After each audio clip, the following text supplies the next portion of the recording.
do something. You have to pay me back or do this something.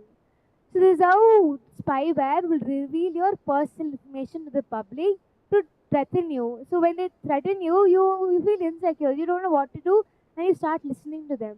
So it's what about spyware. Adware is it bombards you with endless ads. You know cookies. I'll take a break.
and how it can bombard your system with ads and it'll slow down your system.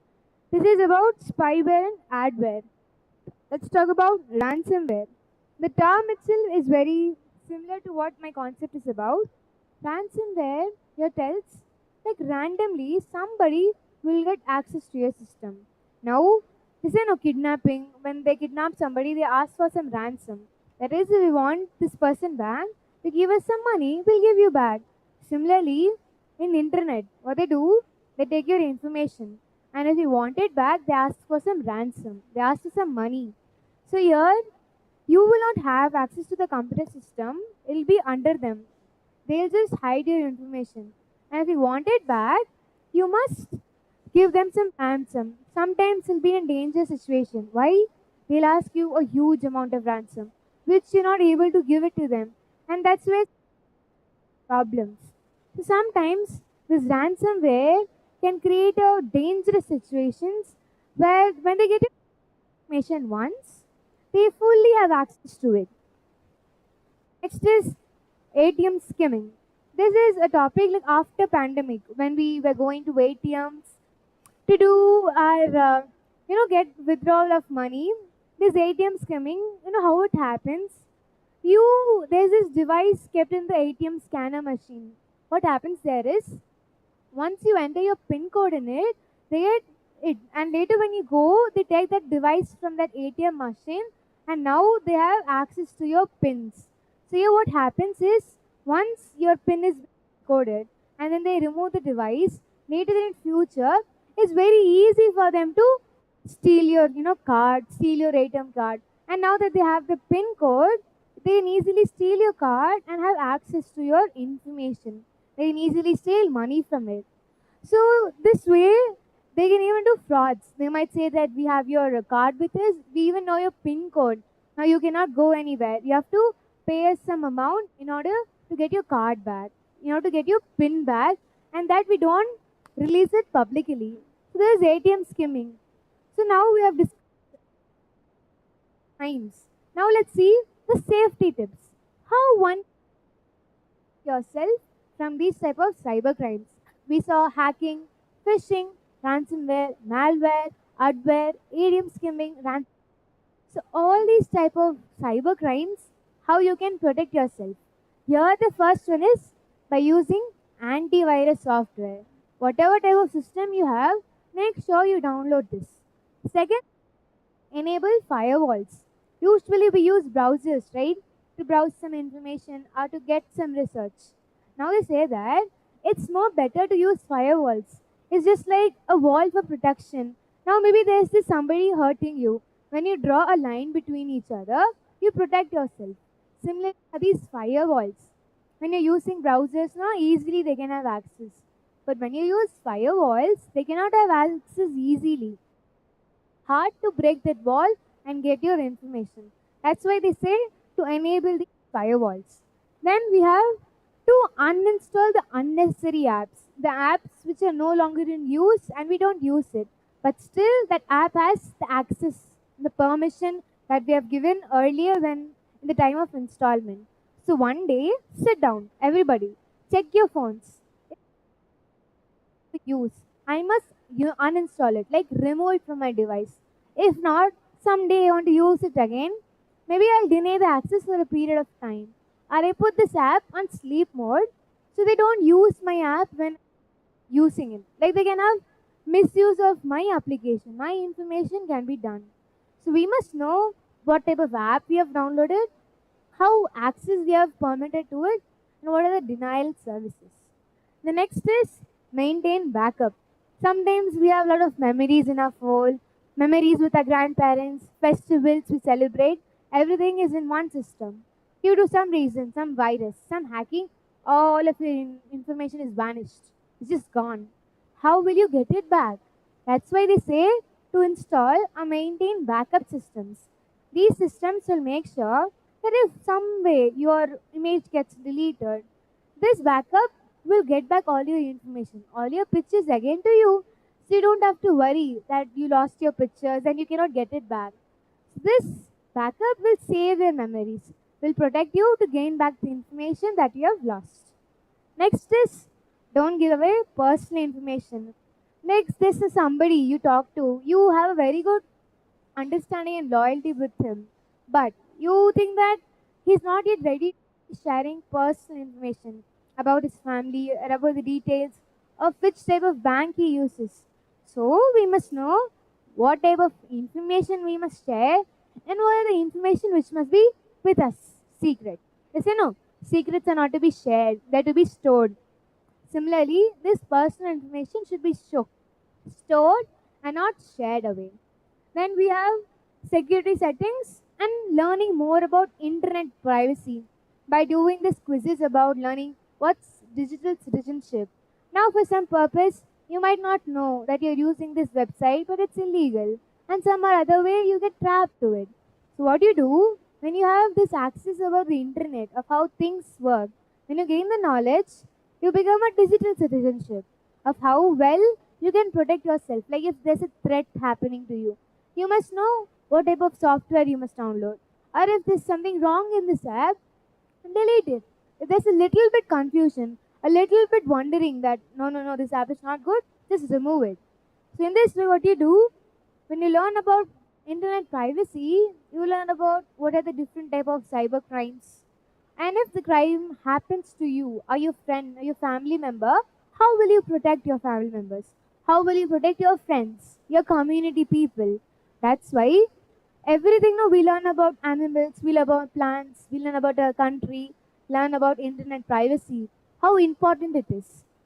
Once you gain the knowledge of how to use internet, protect your information, you don't have to worry. You can surf on the internet as you surf on the waves in the sea. This is all about the safety tips. So in case in future you have some problem, you don't know whom to talk to, contact this number like 1930. There is a cyber security, the cyber crimes which is happening. This cyber crime helpline is for all the people who don't think that they can get help or they are not really able to tell it to their loved ones, but they can tell to this authority because they're specialized in this category. So in this way, these helpline numbers make people they don't feel that they're lonely in this situation, that there's no escape. There's always this door. You always have some helpline numbers. Like if there is somebody threatening you, you can there's a lot of child helpline numbers, there's women helpline numbers. Similarly, you have cybercrime helpline number as well. So this is all about crime. We saw types of cybercrime. Hacking, what's phishing, and how by flooding your system, slow down, you don't have access to it again. And in this way, it's easy for your information to be stolen. So that's why we must learn these safety tips. Information. And this knowledge we must have of how to protect your systems. This is all about cyber crimes and cyber security. Our next topic is about impact on travel and tourism. जब restriction हुए lockdown हुआ हम बाहर नहीं घूम पाए तो बाहर घूमने से क्या हुआ airline industry from where we travelling we are going to foreign country now you use aircrafts so this industry went down. Now, when this went down, like after you go to a country, you must stay in a hotel. You must have the different and famous cuisines there, visit markets and industries. But when the restrictions were made, you were not able to go out of your country. So this airline industry got disrupted. Hotels got disrupted. Even the restaurants, they went down. Their GDP, their economic level went down because they were no longer customers. Passengers were cancelling their trips. Why? We were not really aware. This is really safe to travel. Or even if the restrictions are lifted, there's still this thing in their mind that doesn't convince them that I can go to a plane and they'll give me all the healthcare protocols. They don't really believe if it's true or not, and that's why they avoid traveling. So let's just see. This tourism sector impacted these industries. We'll be seeing about the disruptions in tourism industry due to various reasons. Due to the lockdown restrictions, these hotels had to close down, passengers cancel their plans, trips, and later the challenge companies, these hospitality sectors, so how they recovered from it, who helped them, how many NGOs, government came forward to help them. So we'll be knowing about it. We'll be seeing some travel restrictions and border controls. They say no. Even if you want to go to the next district, like in India, when COVID came, restrictions were there. Even to go to the next district, you have to give a boarding pass. Imagine traveling the next state, you have to do the PCR kit testing, you have to show your COVID vaccine certificates. A lot of documents and processes happen. And for this process itself, you stay like, I'll be at home. I don't want to do these processes. What if this is malfunctioning or due to some glitch, your PCR kit testing report comes positive, even if you're negative. So you don't want to risk your life anymore. You don't want to go to hospitals to be treated. You want to be at home, isolate yourself. Like my cousins, like she came from her native and she came to her house. She didn't know that she was infected. Like slowly, this disease was transmitting to her family members. So what they did, everybody isolated themselves in their own rooms. The service was given to them. They kept the trays outside of their rooms and they were maintaining distance from each other, disinfecting their area, their clothes, their food items, and all the grooming things. Everything was disinfected. So once when you feel like going to the hospitals is not safer, you stay at your home and isolate yourself. You drink your grandma's herbal tea. You think that rather than having this antibiotics, if I drink the hot water, if I have this, bath, you have this green leaves like hot water and you take breath of that. Now you fresh. You instead of having these cough syrups and syrups which are not really tasty, so what do? You do something homemade. You do some remedies for it. So for every problem, there's some other solution. Like you don't like plan A, there's always plan B. You don't like the stress, there's always the other dress. Similarly, during pandemic, when we were not able to travel, but we did virtual traveling. If we didn't do virtual traveling, we stayed home, family members. If we didn't do foreign travels, we traveled our own country. Country ke andar hi we discovered that Goa is also a beautiful place. You don't have to go to Maldives. Like you say, no, we want to travel all over the world because it's different. But India will also give you all the tourist destinations around the world. We just have to discover it ourselves. So this is what people did.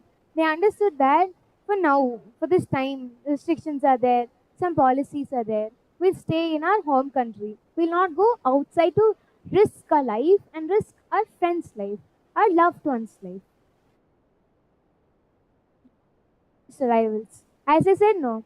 Due to this pandemic restrictions, they were confused whether it's safer to go. No, they cancelled their plans. And when they cancelled it, the aircrafts which were to be flown from state to state or country to country, it stopped. There is this halt. They have this fleet grounding system where an aircraft will stay on the ground and will not fly in the air. So this started happening. The air industry had a very decline, a very bad decline in their industry that they had to lay off employees. Many people were laid off. Laying off is basically permanently, temporarily due to economic reasons.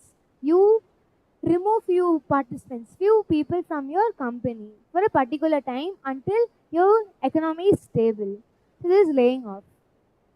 Then we'll see changes in travel behavior. We'll discuss two type of people: adventurous seekers and safety explorers. Adventurous explorers and safety seekers. We'll be speaking about them. How after pandemic, few people had curiosity to travel, few people wanted to travel, but they had their policy, like they were limited to a place. We'll be discussing that also. Then we'll be seeing health and safety measures. After pandemic, like in airline industry, in the other hotels, restaurants, what are the new policies, healthcare measures they have initiated, they have brought in? What are the efforts they have taken? So the passengers, the customers, the travelers feel that okay, it's a better time, and now I can go to that hotel. I can travel outside. So this is something that the airline industry, the hotels, and this hospitality sector had to change in them. Later, we have sustainable tourism. This will be mainly focused on, like in domestic, how you started traveling, and what's virtual tourism. So let's start. Our first point will be about economic and regional disparities. This is basically where economically many companies, many hotels and industries are facing a lot of declines. So, to understand the economic disparities better, let's take a look to these hotels and airlines. Oberoi hotels, ITC hotels, and even hotels like Marriott and Air India, Taj hotels. So, how during the pandemic their occupancy rates went down? Their revenue was not being able to adjust. Then, what are the plans they initiated? What are the few measures they took to recover from the damage? So, let's talk about Taj hotels. When Taj hotels' occupancy rates went down, to bring back the customers, to bring back their travelers, what they did, they implemented cost cutting measures. So these measures are basically affordable traveling, affordable stay, where you don't have to pay much. Every local person can come to this resort now. And then you had reduced staffing and more use of technology. Like many countries, like developing countries and developed countries, there are robots in the receptionist. You would have seen, no? Many restaurants, there are robots serving you the food. Similarly, hospitals, robots came in. And here in the traveling industry, how in hotels these robots took in place instead of humans. The manual dependency got reduced, and then these people came inside so that whenever there was a need, humans, they do night shifts and morning shifts depending on their facility or their capability. But now these robots, you just have to charge them and they'll be there 24/7. In this way, many hotels were able to occupy lot of customers. Lot of people started coming to hotels again. Then we have Oberoi hotels. So what these Oberoi hotels and resorts did is their occupancy rates and revenue also went down. What they implemented is after pandemic, very strict, proper healthcare protocols. So whenever a new customer, a family came, boarded in the resort, they gave them this kit, masks, sanitizers, and precautionary, all the materials that is required to keep yourself protected. So this was done. Later, they offered flexible cancellation policies. As I said, no, few people are not aware whether I can go or not. So these Taj hotel, like this Oberoi hotel, what they did, they accepted cancellation. They understood that my customer this time is not really feeling good. He thinks that there's something missing hotel. So when they accept these cancellations, these companies build a trust in the customers that even if the hotels giving cancellation plans, like in future, whenever there's a problem, these people will come back to this hotel again. For now, you have some less resources here, but you know that they'll improve. You come back to them. They say no. From a younger age, you use this soap. You're in love with this soap. Then no matter a new product is released, there's very good marketing. Still, you are emotionally connected to that product for using from the very young age. This is how companies bring loyal customers. Yes, and this is same in the hotels as well. So when you give them this trust that we accept the cancellation policies and in future we can withdraw it again, like we will have some other plans. So this is how they brought confidence in their guests, whoever were boarding in the resorts and hotels. Then we have airline industries. Airline industries like Indigo. Indigo, when their passenger demand went down, and due to some reasons, when it started again, measure where the center person sitting in the airplane will be asked to wear this PP kit. So he protects the person window seat and the aisle seat, and that's why they were want this suit each other and not transmit diseases. The healthcare, when we talk about it in the airline industry, digitalized. They did the scanning, the new measures they initiated, where now usually we do scanning, we do it humanly, right? Everywhere it's advanced to digital scanners, where you don't have to have contact with anybody, it's contactless service. Your payment, your service, everything like now is getting automatic. Even the sanitizers, like now we go to hotels, we see no automatic hand washers and wash stations. Similarly, everything is becoming contactless. Why? So various people they come from a lot of places.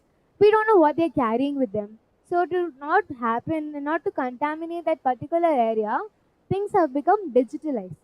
They have become automatic. So did this airlines bring in this technology? And then ITC, this hotel offered innovative packages. Yes, you know, a family of four is going to board in this. Like four guests are coming to this hotel. What they do, they attract their guests with this innovative package. That if two are coming, for two it's free. For two we give discount. If your child is under 14, we have this special complimentary breakfast we provide you, and even they provide with lot other facilities. They give you this child support room where your kids can play and you can go chill at the spa. So they have enhanced facilities. These facilities that usually you have to go to the particular area and get was available in that particular hotel itself. So you don't have to travel everywhere to get these benefits. Again, in that particular hotel, you will be given all the advantages, all the required benefits you need. Air India, like the when the passengers cancel their plans, now they have to do something. No, when traveling industry goes down, people are not traveling. What else you will do? You will start focusing on the products. You will do trading. Now these aircrafts, which were no longer taking passengers abroad, what they did, medical supplies. These aircraft took this initiative to supply emergent medical supplies, all these equipments to the remotest countries, to the emergent and vulnerable regions. That in easy way, in a faster way, they must be given these relief efforts so that they don't have to worry of getting these things. And many like in India, we have like Goa, Rajasthan, Kerala is famous for its tourism related activities. So how in India we have a lot of things and we don't have to go outside to experience the same. So when we talk about, different types of tourism, there are two types. Either you have organized and unorganized. So what is organized? This will have large hotel chain, a very good financial assistance. Even if this big hotel like ITZ is going to fall in debt, they'll manage. They'll have some assistance that they'll recover small guest houses, these small homestays, and people who rent rooms to stay when they're traveling. These are the unorganized sectors. So during pandemic, organized sectors escaped from this trouble, but these small people, the people who had guest houses and reserves, they were trapped and they were wondering like, what do we do now? So this was the problem. Next we have like our next topic is about changes in behavior travel. As we see, social divisions. People who had a lot of that is, they had a lot of instrument with them. They had a lot of monetary terms. They were given better access to resources, rather than the people who still wanted to travel. They brought this division between them. They say no. They divide you in groups according to your characters, according to your quality, your talent. Here, what they did, they divided people based on traveling. Like few people want to travel abroad, few people want to travel in country. Everybody likes traveling. They say no when they're providing food facilities, treatment. Everyone should have it. Similarly, having access to right, they must be given this opportunity to travel wherever they want, whenever they want. They must not put these social divisions in between, saying that because you are from this community, you cannot travel. Or because of this reason, you're restricted. This was something that is removed, like after pandemic, when government understood that this is something which is not bad for people. So what they did, they found out people who are doing this and they reduced it so that every individual has his right to travel for their experience, travel for their joy. Few people travel to meet their parents for business trips, educational trips. So everybody should have this right to traveling. Next is about this picture is about the highest country tourism. They say no. Few countries are only doing manufacturing and mining. Similarly, these top five countries earn the highest from the tourism sector. The first country here is Maldives. So Maldives gets its overall GDP from tourism. Like the maximum amount of tourism it gets is from tourism.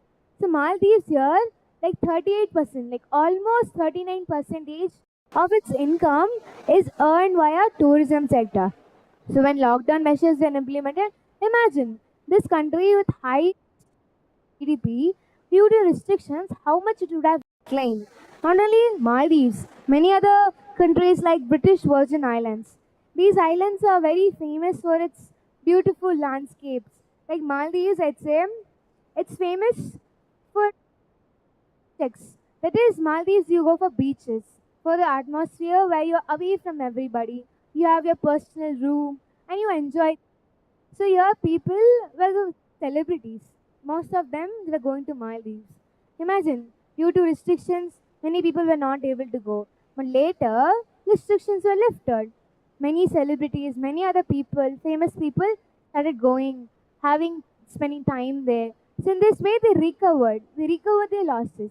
When they brought in this policy, it's called Maldives Border Loyalty Program. This program was initiated for people to bring back that trust that we Maldivian will give you the rights, will give you proper healthcare facilities after pandemic. Our rooms and resorts will be properly checked. Our workers will be properly vaccinated. So this program, this initiative says that whenever you come to Maldives next time, it'll be pakka, it'll be ready properly. So after pandemic, this and all restrictions were lifted, and to avoid that, to bring back the original lifestyle of traveling, they did this. This islands is famous for sailing and stunning landscapes. This is the country which is like very famous for food items, like Switzerland for Swiss chocolates, maybe Tamil Nadu for its cuisine, or some few states with the traditional attire. They have some speciality everywhere. So the topmost country which is expert in sailing is British Virgin Islands. These islands not only they give you stunning landscapes and sailing, but also they supported local tourism. Due to restrictions, when travelers and tourists come, they attracted the common people, the local people who also had this initiative to travel their own country. So for these people, government gave a redemption that when you're going to launch in a hotel or you're going to stay somewhere, you'll be charged a little less because these companies should continue working. They must not fully stop. They must not have a pause. So for this to continue, they attracted local travelers, local people to come to this. And even these islands, after pandemic, they opened new things. They reopened things. One of such thing is Long Bay Beach Resort. This Long Bay Beach Resort, what it does is it provides you with newer facilities that you have never seen before. You can have a very good view from your hotel room, and even you can dive from your hotel room. Imagine everything is from your room service. And we would have seen now, like in aquariums, we go see watch fishes. But this technology development has gone to next level where you feel that you're inside an aquarium. You're seeing the sea animals and you can get a room there. Imagine how things are evolving. And then one day you will have access to go to space. You can book a room there. So this is how day by day developing everywhere.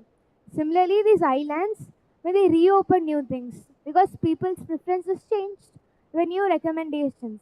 And according to that, they adapted to this and made changes. Then we have Bahamas. Bahamas had like almost 20 percentage of the country earning from tourism. So Bahamas are well known for their turquoise waters and beautiful beaches. So basically, after pandemic, in order to bring back their travelers, they had this clean and pristine program. This program certifies all the sectors related to tourism. They'll connect them. This, we make agreements country to country. Where if there's this some problem in the future, if I have extra supplies, I'll give it to you. If I get some knowledge of how to use this, I'll tell it to you. We do this agreement, right? No matter what, during the crisis time, we'll help each other. Similarly, Bahamas made this clean and pristine program where they connected with all these tourism related businesses. When you join, when you partner, you gain a lot of knowledge, you share experiences. Easy for you to bring back your earnings, to restart your business, to bring back tourism again. So this was about the highest tourism GDP countries. Next, we'll be seeing about some coping strategies of how many industries, many NGOs came forward to support these people. All the tourism related businesses, they gave them financial support, like travelers who were, air hostess and all the pilots were not able to go back to their workspace because they didn't have passengers. So these people who were at home amount for their lifestyle to continue so they don't have some disruptions. So in this way, the government helped them so that in future, when they earn back, they can pay them back. This is something where financially they understood. This crisis is something that people now cannot earn. When you don't have passengers, you cannot fly your aeroplane. You don't have students in the school, whom will you teach? Similarly, in the police department, if nobody is doing any criminal activities, everybody is pure and impure and they are very spiritual, what will police department do? Similarly, every department, every sector needs some people to continue their service. So is in tourism. So when pilots were not in use, all these workers who are transmitting air, it'll be like that. The next is collaboration and capacity building. How this collaboration with different airline industry. Like there's this industry now is not able to earn, they're not able to stand by themselves. What they do, they collaborate with other airline industries so that they bring a stand where they can help each other. For now, they say no. If there's this one stick, it'll be easily broken. But there's bunch of sticks now, you cannot break it easily. That's the power of collaborating. When you collaborate with people, you gain a lot of information. You have support. So no matter what happens, you will be able to continue work. It's about the collaboration and capacity building. As I said in the very earlier, we'll be discussing about adventurous explorers and safety seekers. So this is about responsible travel messaging. Let's talk about it. Who are adventurous explorers? So these people, after pandemic, they have this curiosity in them that I want to travel now, restrictions are lifted. Even if there is few cases, they don't care. The main aim is they want to travel. These people, what they do, they go and break free from these restrictions. They travel. What they do is they embrace this travel revenge. Revenge here is not a fight or something that I did wrong to you and you're taking revenge. Revenge here for these people is that they didn't travel during the lockdown, they were at home. So they cover all their experience that they didn't travel these years, they'll do it now. They'll go to all the places, even if there are strict restrictions, still they went there. Because people go live for traveling. Their business is from traveling. So what will they do? When their business is made in traveling, they go outside, they do this business trips. So that's where they're earning. And that's why these people, these adventurous seekers, had to continue going, traveling, and do this revenge seeking. And afterwards, they wanted to have these unique experiences. Like you are staying at your home, you are just bored, traveling from hall to kitchen to bedroom to you're in a veranda. So you wanted to go outside of your house, not in your home country, like travel outside. So these adventurous explorers went to new unique experiences. They went to newer places to do thrilling activities. So in this way, these adventurous explorers, the age category are for the youngsters. Okay, for the youngsters, these people are the ones who are adventurous. They are explorers, even due to the restrictions or even there's little risk here and there, they don't think of it. The main aim is to have the adventure, to travel. So this is about the adventurous explorers who are safety seekers. Safety seekers, elderly people, so their group, it's that. Now what they do, these safety seekers to health. That if this area, this institution, they have this proper healthcare facility, this hotel, this restaurant, they have this facility, then only they travel and they avoid crowded places. I missed a point in travelers that these adventurous explorers they go to the crowded areas wantedly. They say no. When lots of people are there together, you enjoy more. You gather and that experience yeah. To our festivals, a lot of people gather. And that crowd gives that excitement, that enjoyment to everybody. Similarly, these explorers, these adventurous explorers, even when they were known that this crowded places is not good for them, they still risk their lives. Because what was their main aim? To have thrilling activities, to experience unique places. But these safety seekers, this adult cage, this elderly group, their main aim was to go to low risk destinations where the transmission can be less. So when you have low risk of life and you're still enjoying, what's the wrong? But few people, they risk their life, they go to crowded places. So these safety seekers are very cautious of which place they must travel. Even the hotels which have strict rules and regulations, they only go there because they know that if I don't go the hotel which is not having rules and regulations, I have a higher risk of making myself infected, making myself diseased. That's why these safety seekers checked whether the hotels are maintaining proper health facilities, if they have the proper health protocols. And then they went to the hotels which had contactless services. They say no, when you contact with each other, even with a handshake, you might not know what's transmitting to you, what type of microbe pathogens which are not visible to our eyes can also attach to us. So to avoid these things, the safety seekers went to hotels, went to destinations where they had contactless services, and they avoided crowded places. They are just opposite of the adventurous explorers. So these travel messaging. There are two types of people: adventurous explorers and safety seekers. These people are more cautious and they are more protective for their health. They don't want to risk their life. These people risk their life for enjoyment. So this is about the messaging. So let me tell you a story.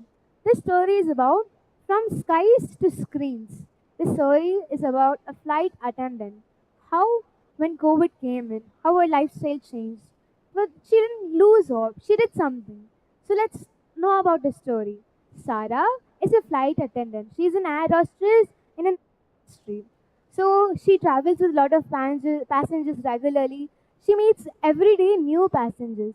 She's very friendly and passionate with the passengers. So one day, this villain comes in.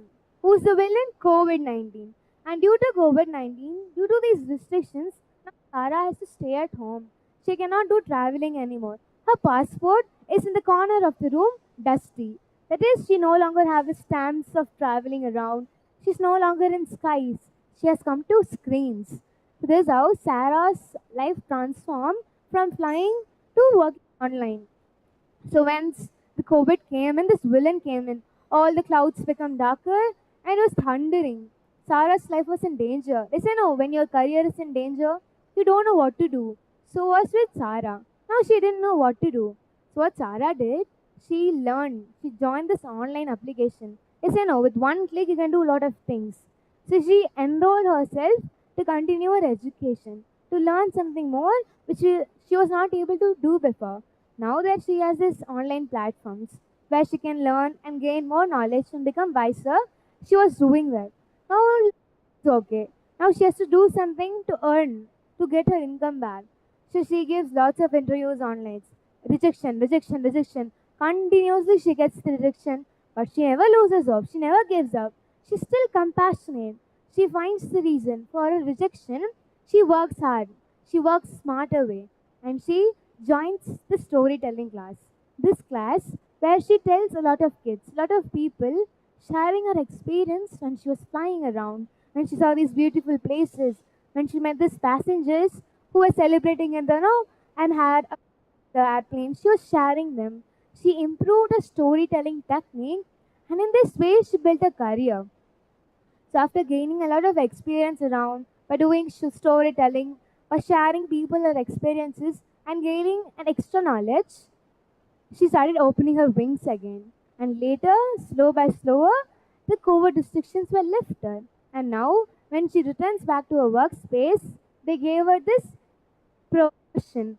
Promotion here is she goes to the next level. Now she is the head department. She is the head of department.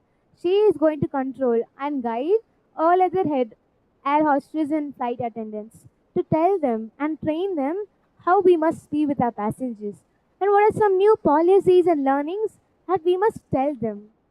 Friendly, we must be with them. Sometimes we people are big. They have fear of flying. So to help these people, how we must protect them, how we must make them understand, she became the guide. So in this way, how Sarah, from losing her job as becoming an air hostess, she improved it, she enhanced it. After rejections, also, she didn't lose hope. She was still strong enough. She was self esteem. She believed in herself. And then she came forward. And now you see that today Sada is one among the best guiders among the airline industry. So this is how the story of this flight attendant, how from flying to coming to screens, to teaching online, from gaining experience, she changed her lifestyle. So this is how we also must be, learning from Sarah, that no matter how many curveballs life throws you, just travel with it along. Just flow with, like go on the flow. We must learn how sometimes think we have obstacles in our life when we are so focused on achieving something, but some distractions come. You are troubled with a lot of things. But Sarah, how even with rejections, even with this hard time, she escaped it. She found new path. She understood that there's only one option for her, but she had multiple options for her improvement. So this we must inculcate some this learning from Sarah, that no matter what happens, you have to expect the unexpected. Don't plan now itself. Like if I am also air hostess and I will also start telling storytelling, no, everybody's life is different. You know, you might not become a pilot, you might not become a doctor, you might become an officer, you might become a teacher, you might become an adjudicator. We don't know who we are going to become, who we will be in future. So whatever we become, whatever we do, is something that should be productive. It should reach out to people, and people are to be inspired by you, is what Sarah's story teaches us. Travel bubble and safe corridor agreements during pandemic, these two countries, like I'll tell you specifically, Baltic travel bubble, that is the three countries, Estonia, Latvia and Lithuania. These three countries, what you have to do is you can go to their countries, like I can travel from Estonia to Lavita without showing my documents of COVID certificates. So we had this free access, like without showing my documents, I was free and I can travel easily. So this Baltic control, this travel bubble, allow these three countries, you can travel within these countries without showing your COVID certificates, without showing your test results. It was only for a period of time. Later it was removed because now it's mandatory. Like without showing your COVID certificates, we might not know what's the health status. So for emergency purpose, like during 2020, this was initiated in this Baltic travel bubble. Then in Australia and Cook Islands, like you want to travel from Australia to Cook Islands, what will you do? You have to go from one another. Traveling between those three countries, these two countries, you don't have to show your green pass. You don't have to show your digital passport. So they lifted this restriction where they can travel free without showing their gadgets. Now, digital transformation. How traveling industry was also digitally transformed. We say now we started traveling. COVID certificates as a proof was mandatory to be shown to everybody. So here, Israel had this green pass system. You don't have to carry a lot of records and go around with you. Just show this green pass. And they'll understand that you are vaccinated, you're healthy, and you follow the proper protocols and measures that the government says. So this is what Israel had. When we were traveling from Israel or going to Israel, the connection between the traveling with this country, you had to show green pass. And in Iceland, this Iceland, you had to show COVID-19 certificate as in form of digital passport. So this health passport contain your vaccination reports, your COVID certificates, and also your testing reports. Everything will be updated in your device. So you don't have to show documents every time. So these are two initiatives that we took in Israel and Iceland. Why is Redbus here? Like when you're traveling, talking about tourism, it's not only state to state, country to country, but also district to district. Now I want to travel from Tirupur to, maybe I have to go to Pollachi, I have to go to Erode or Chennai. I prefer going by bus. This red bus, like during pandemic, they had a problem. An average person was calling 9 times to this particular healthcare department. They say no, there's this call center in every document, every industry you have a call center. Like Uber, you have a call center. Similarly, you have to book taxis, you have a call center. So this red bus call center, every day, as an average, an individual called 9 times just to ask, is your driver vaccinated? Are you having the facilities in your bus? Is your conductor vaccinated? Can I come and travel? Are the passengers vaccinated? Is it safe? No, 9 times they were calling and they were torturing these people. So they had to come out of this problem of continuous calling. Their server went down. So they were not able to attend any more calls. They increased their servers. We discussed about cloud-based platforms, how it helps to increase your storage. When you have lots of servers, it's easy for you to have communications. Imagine you're using, Facebook, Instagram, you're using Amazon. Simultaneously, a lot of people are using the app. How well it functions. It's due to having a lot of servers. Many servers are there, and that's why quick response you have. Once you place the order, you have a message. Your order is placed, your order is shipped, you have this OTP and this is your amount. Instantly you get the messages. How? Due to these strong servers, this multiple servers. So they thought, why not we bring in the red bus, bring this server development. So once they increased the server, they sped their process. It was speeded.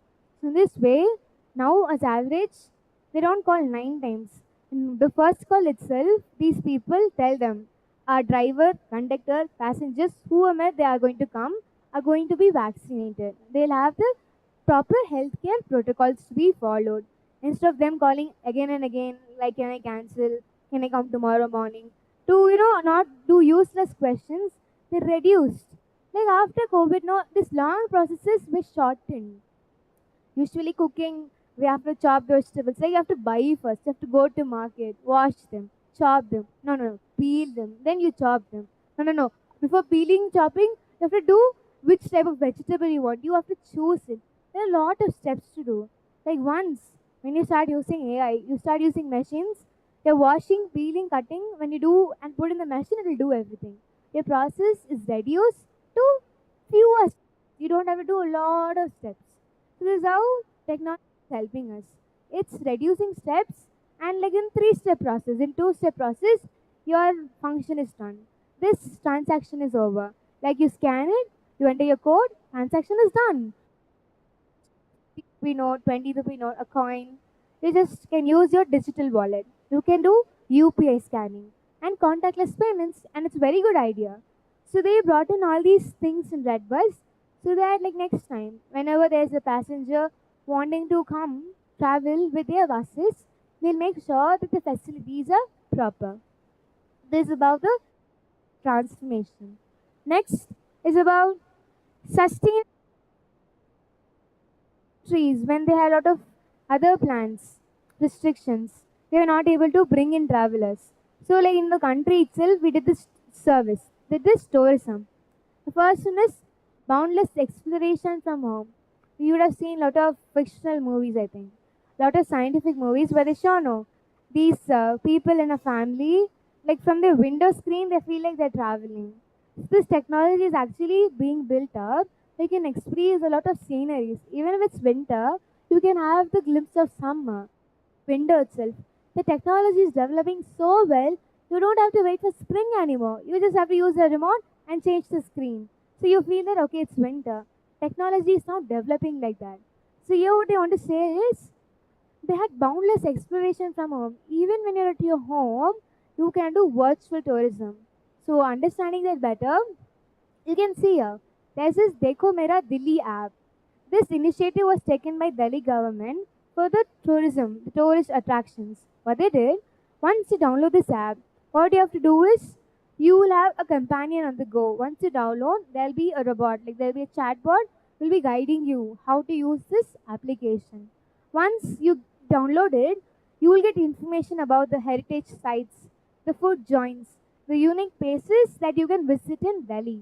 And now, if you want to only travel 5 kilometers and you don't know like which place you want to go, this app within the radius of 5 kilometers, it will tell you all the tourist attractions in Delhi, especially Delhi, because this app is done by central government of Delhi and they focus there. So this app, like Arvind Kejriwal, he brought this app for people to do traveling. Even when they're at home, they can do traveling.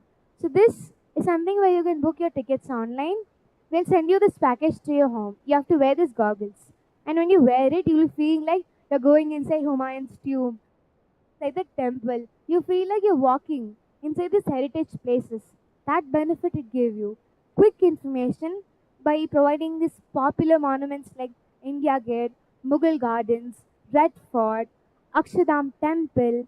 So this offering of virtual walkthroughs, it enhanced that. Even when you're not able to go to the place, you can experience how it looks from the virtual view.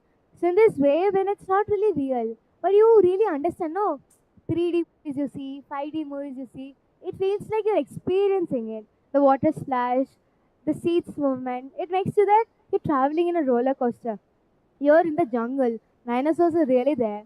This similar experience was virtual tourism, where this virtual augmented, this AR devices were sent to the passengers, sent to these customers who wanted to do virtual traveling. And these walkthroughs and these websites was not only later after pandemic, many other museums, national places were also available to view virtually. Like in Hyderabad and Victoria Memorial, you can watch that. In Kolkata, now they have taken initiative to become like Delhi. How Delhi is providing online traveling.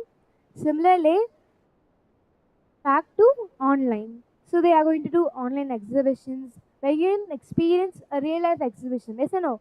We do a lot of festivals, exhibitions, fairs. Sometimes we're not able to go. How virtually they're going to bring in it is also a very nice initiative of how sustainable tourism works. So this is not only about Dekho Mera Delhi app or about boundless exploration from home. It's also about engaging people, engaging them in the experiences. So once you travel new things, you understand that okay, in the future, when I'm going to do something, next life, the digital era, you will be having this virtual tourism. So now itself you're ready to experience and benefit. So now you understand how this virtual tourism works. Many people want to increase this, want to bring, they say no, now this is okay, but you want to go to the next level, 2.0 version, 4.0 version. So how we can enhance this virtual tourism to be more lively is what people are planning about. Then we have accessibility and inclusivity and eco-friendly measures. So when you're traveling around, you go, sometimes you travel in forests, you meet a lot of tribal people there. We must be sure that we don't hurt their culture. We respect how the culture are. Their dressing sense is normal for them, but when we see, wow, their dressing sense is really nice. These masks they wear are the way of, they wear actually sustainable outfits. We are very astonished when we see. But for these people, it looks very normal to them. So we must not go and tease them, like, why are you having this type of outfit? Or else, if you really like it, you appreciate it. We must not do criticism there. Sometimes criticism will help you, but not in every area. Once you heard their incentives, when they are heard, now they'll do a lot of other things. You've seen a lot of movies now. You go to jungle, so you're traveling, and these tribal people come. They think that you are their food, and they capture you. But later, when there's this Doraemon, it comes. They give you this translation service, and you say that you're just a person who's exploring. You're not a treasure hunter. You're just an explorer. Understand that wherever we go in museums, they say no, do not touch this item. Like see it from the far. Why? Because these historical antiques are very special to them. They want it to be in the future to show it to the next generation as well. That's why they put up these signs to stay away from this specific antique prices, these specific tools, this telephone system of how the camera, like in the very first time, it was like from there to here was this big camera. But now, like in your mobile phone, it's just a micro thing that you have a camera in the phone itself. Earlier, we were taking pictures black and white, monochrome. Now we have colorful.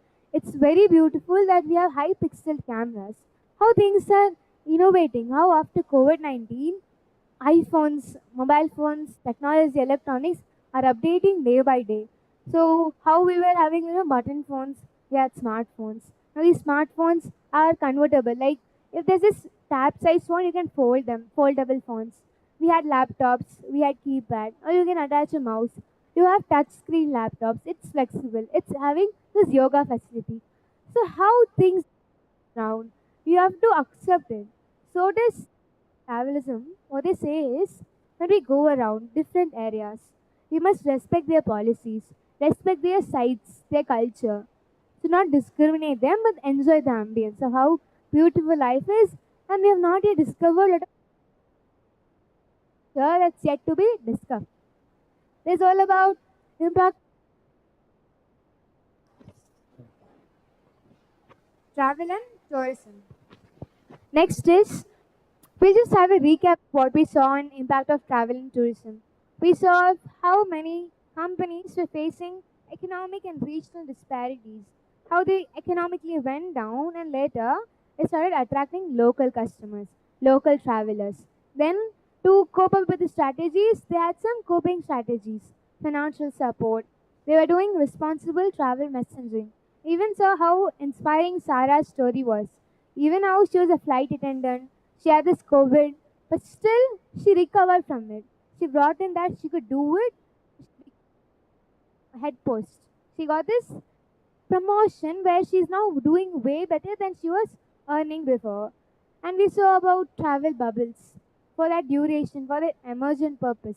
When there's this risk information we share, now I say suddenly there's this bomb in the class. I don't communicate properly, you all panic. You all hush and you rush and you move out.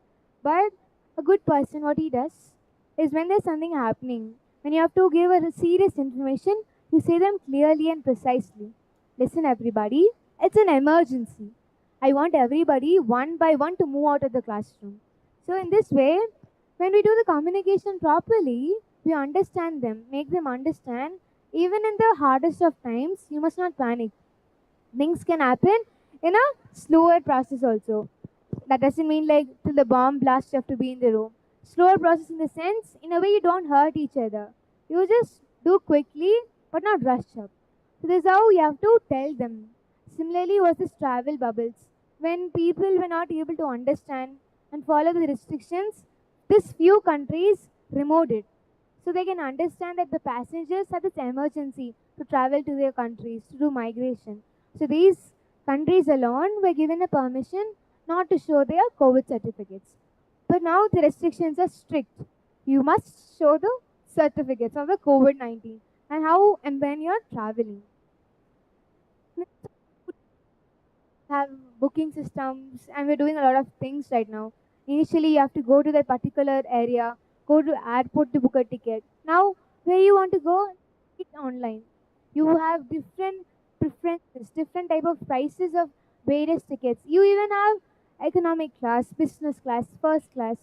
Every type of preference is given to you. So in this way, this industry start earning when we have a lot of preference. You know, when you have only two choices, either go left or right now, it's not very interesting. But you have crossroads, you have a lot of paths, you have beautiful gardens. You only don't have two routes, but have path. Or you have a six-way route, we have lot of paths to travel yet. Then people are more interested. They'll travel the road which never discovered before. You would have heard no about the story of roads, where there are two roads and people usually go on the left side of the road. They never travel this side. But when this author he travels this road, he understands that this road is more calmer. I can have peace. There's no crowd there. So in this way he realizes path which is not taken is really nice. A lot of people have missed this path. Similarly, is life. So many things happen with us. We don't see that we have opportunities and we blindly blame people. So, this economic disparities when we learned a lot of things, we were understanding that no matter how ups and downs are there in life, we must come back again. Come back earning. Come back to find different opportunities. So, this is all about traveling. Our next topic, and it's something ethical, like ethical considerations and lessons learned. I think you all will like it right now because we are all talking about how people faced this depreciation, they had this deficit in their companies, lot of worries, lot of disorders they had. Now we'll see of how is ethically they started learning. They identified what is right and what is wrong during that situation. Later, they even decided a lot of things to be transparent. Whatever they're communicating, no, it should be correct. I'll continue. Then we'll be saying about being transparent can really improve the opinions of people. We'll be able to learn different views, and sometimes when you're not transparent, you don't tell them that you have this problem, you will be losing yourself. You'll be losing the opportunity where you can really get access to the help.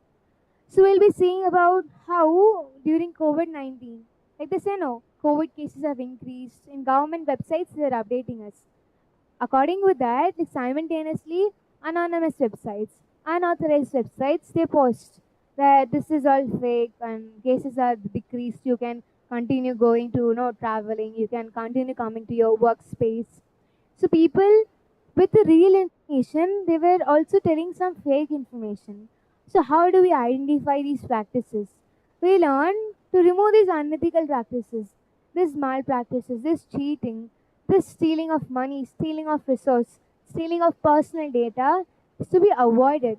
But what we must do is practice ethically. Find out that which is right for you and which is not right. So here are some lessons that I like to discuss, like masks. As I said, no, it's a measure of safety protocol that we have to wear masks. Masks are useful tools. It's my first lesson. This is after pandemic. When we came back to schools, we were wearing masks. So we were just suffocated. We were not able to see our friends' face. We were very missing the vibe to talk to them. But there are two students in a particular school.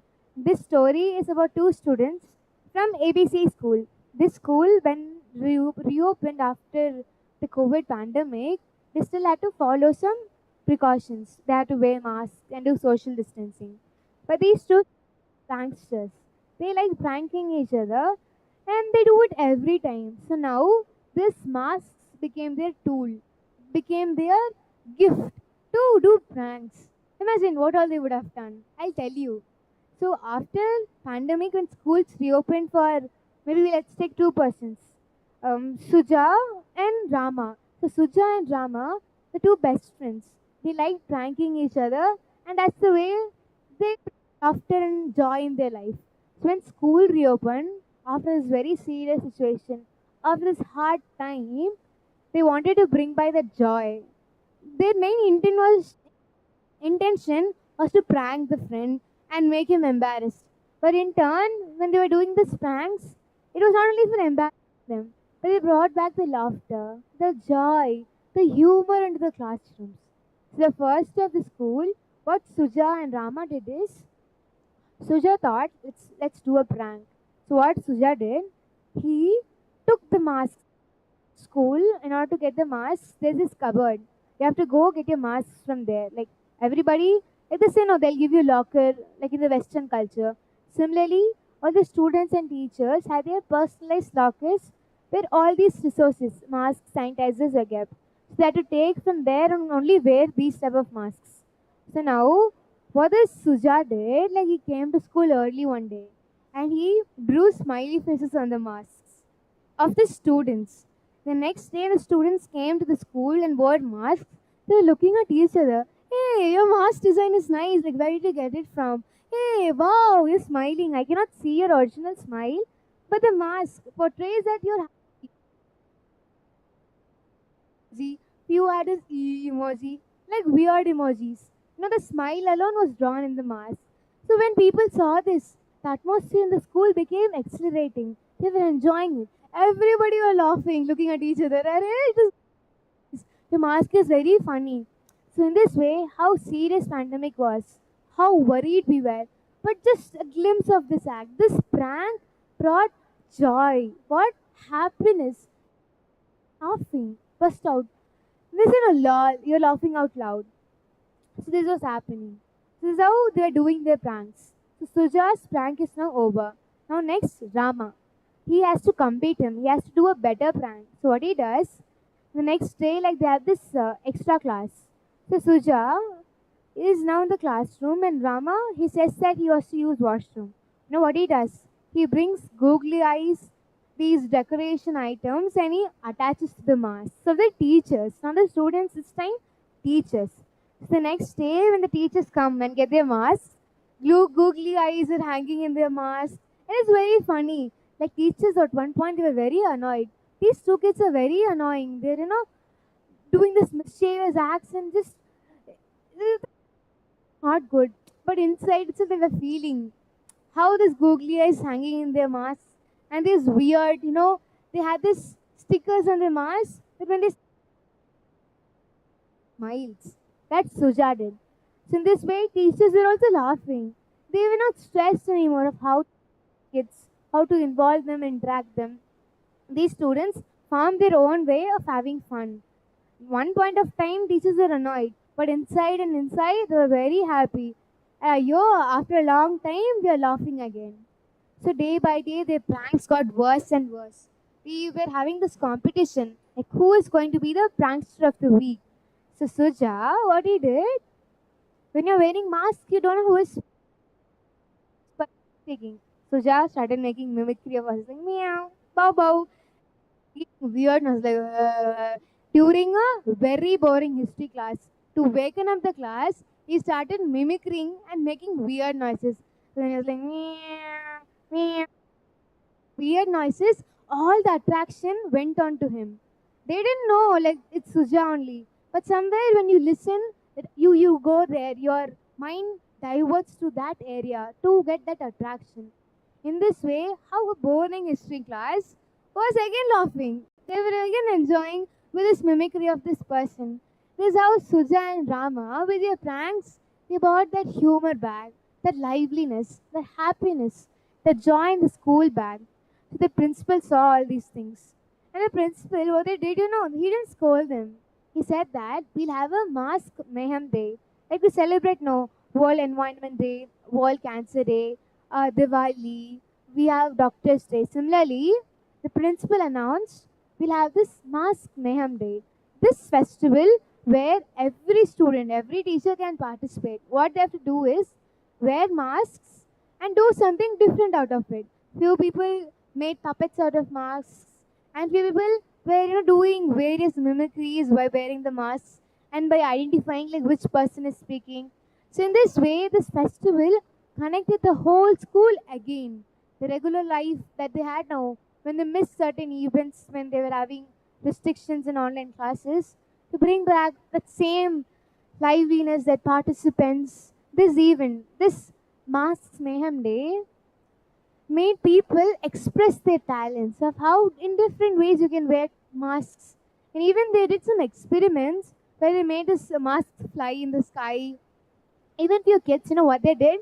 Like there's this reel you would have seen. They made a purse with the mask, like a small clutch.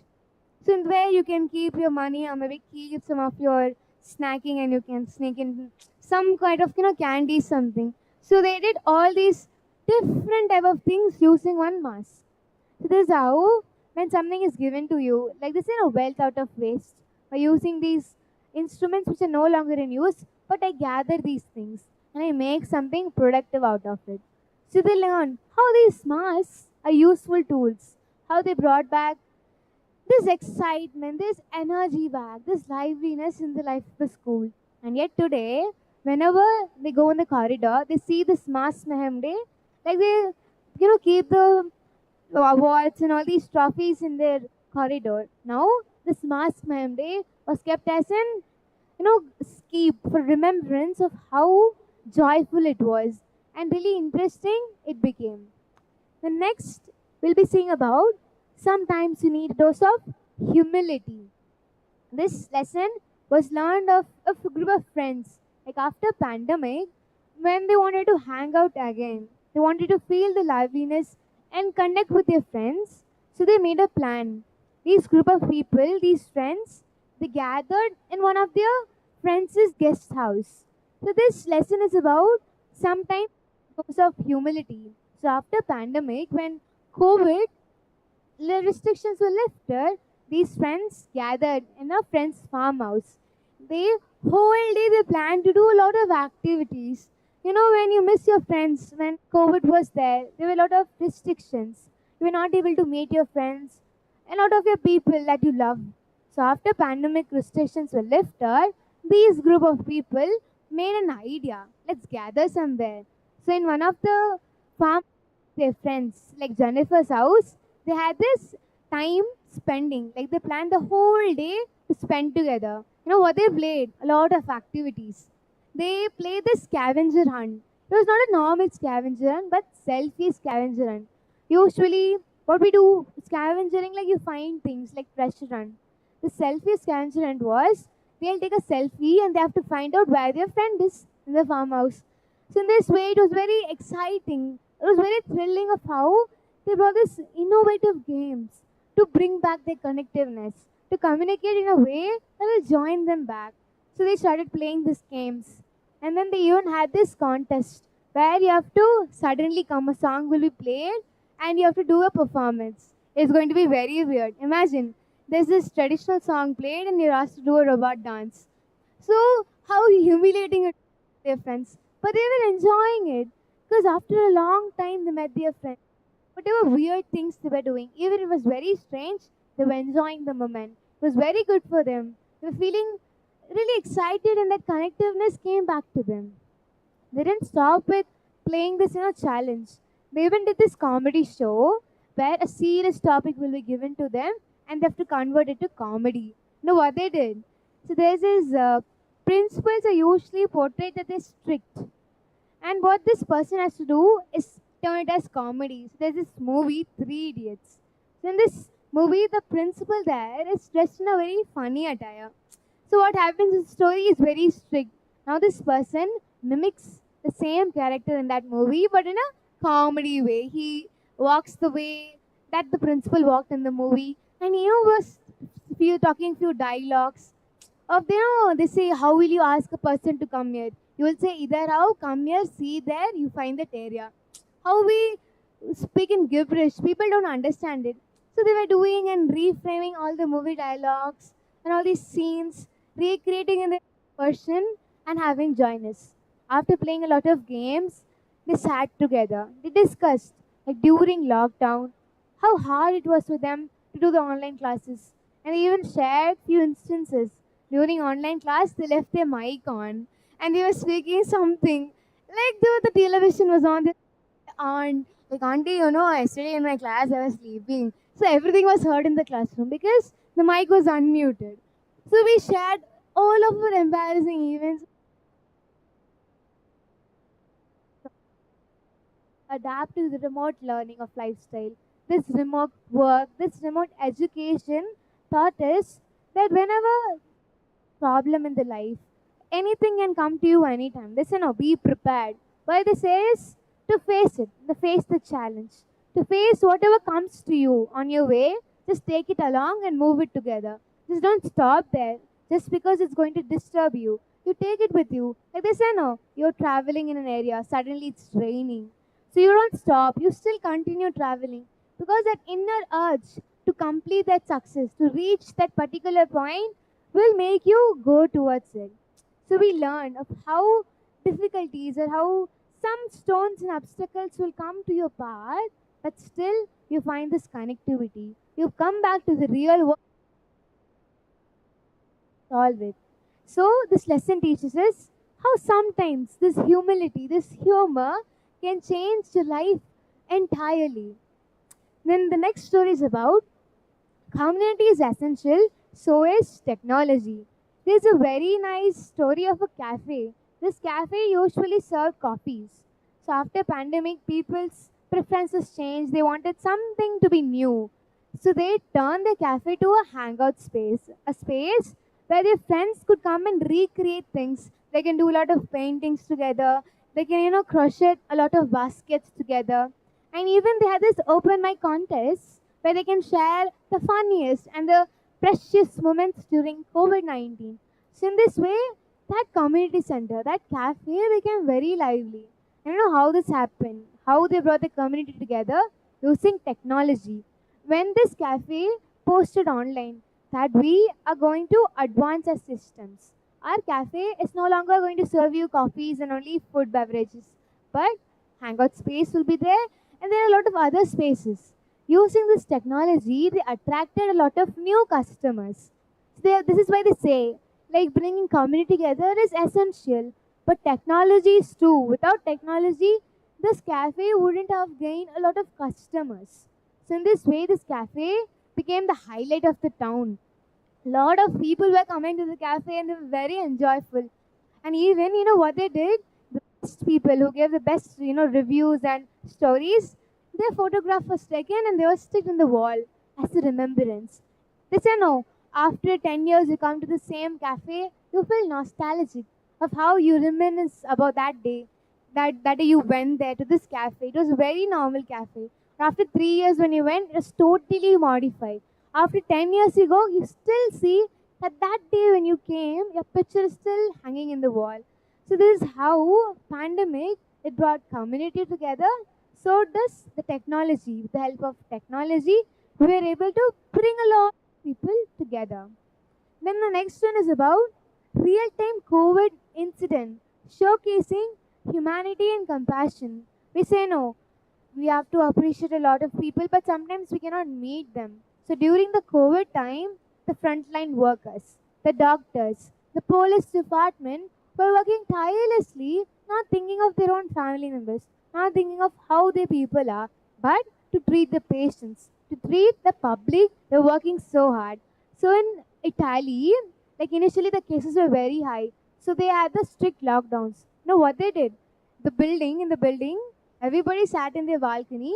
Sharp 6 p.m. they started applauding, appreciating the efforts of these workers, these officers who were working day and night to protect them, to help them, to treat them. So in this way, they not only appreciated the frontline workers, they brought the connectiveness. So now when you're sitting balcony to balcony, you still can talk while you maintain social distancing. They started talking of how differently my cousin who was in abroad and I used to speak him with video conferences. And now I see that he's settled. He's having a small family. They were all sharing how things transform happening in life. We never imagined that my child and my friend will work in a bigger company. Even when the pandemic came in, due to a lot of contractions in the company, economic growth went down, still they came forward. The online platforms gave them opportunity to find whatsoever talent they have. They just have to search for it, do interviews, and then they are in. So in this way, they didn't lose job opportunities, but they got employment offers. So this is how they say that when you appreciate people, you showcase your humanityness. Appreciating people, applauding them. Really, you cannot go and tell every doctor thank you, right? But when you do something, it's common for all, they understand. See, something was in Italy. Similarly, in India, when we had lockdown restrictions, we had this time where things were restricted. We did this service where we were ringing plates in form of appreciating the frontline workers in India. We were having like 2 minutes of prayer for them. We all people came out in our verandas and were ringing the bells in form of appreciating of how things can be improved and how well these doctors have supported during this time. So this is all about how during pandemic ethical lessons were learned. Things were considered like what was right and what was wrong. Even in the hardest times, how people manage that there is some sort of hope and I must never lose this. So they were very compassionate towards whatever they're doing. They enhance this gratitudeness that they must thank everybody. Some are other way. They say no, somebody is helping you. Like in future, you will realize that that day I was in this problem. Like in that one particular person came and helped me.